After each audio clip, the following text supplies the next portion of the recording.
Сәлеметсіздер ме, оқушылар? Бүгінгі сабағымыздың тақырыбы бір бағыттағы қалып қою қозғалысы. Бүгінгі сабақта сендер бір бағыттағы қалып қою қозғалысына берілген есептерді шығаруды үйренесіңдер. Қозғалысқа арналған есептерге сызба құрастыра алатын боласыңдар. Балалар, қыс мезгіліндегі табиғат құбылыстарын атайықшы?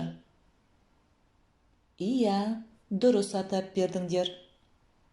Қыс мезгілінде боран соққанда жолдарды қар басып қалуы немесе көктайғақ орын алуы мүмкін. Егер жолдар тазартылмаса, қауіп-қатер орын алады. Автокөлік қауіпсіздігі үшін жылдамдық өте төмен болуы керек. Көліктер бір-бірінен қауіпсіз қашықтықта болуы тиіс.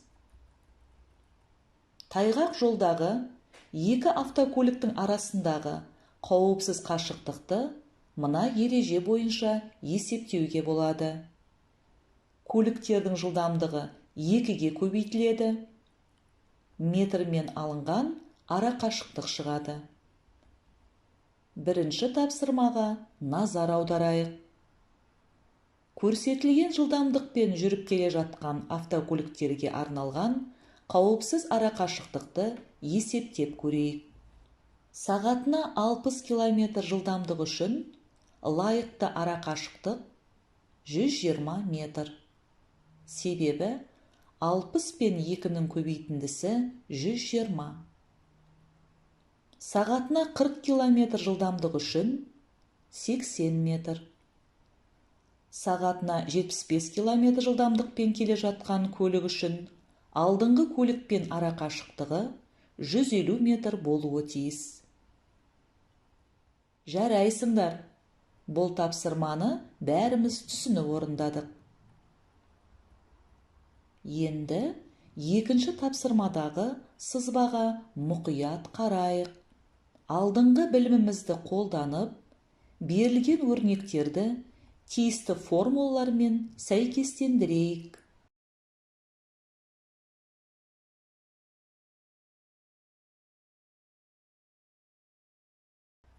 Енді дұрыс жауабымен тексереміз. 60 пен 10-ның айырмасы 50 км сағат. Бұл жақындау жылдамдығы.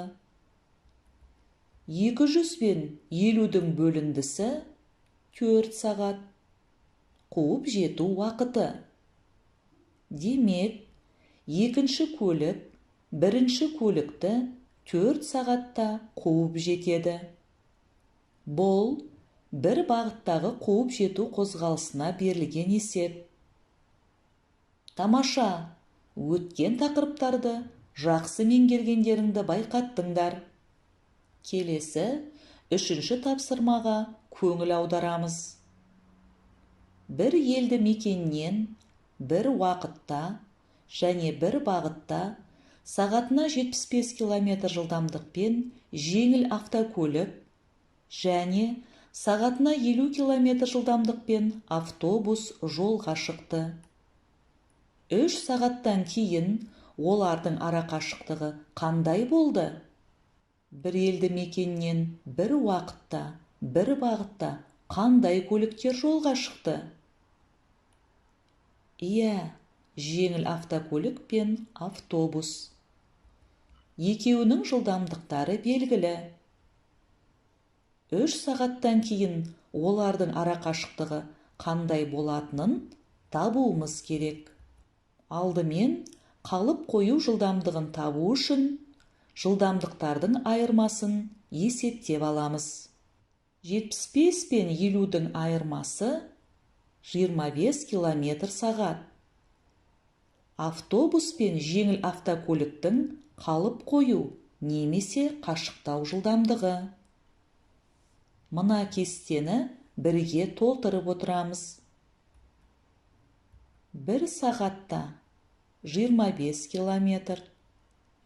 2 сағаттағы ара қашықтығы 50 км.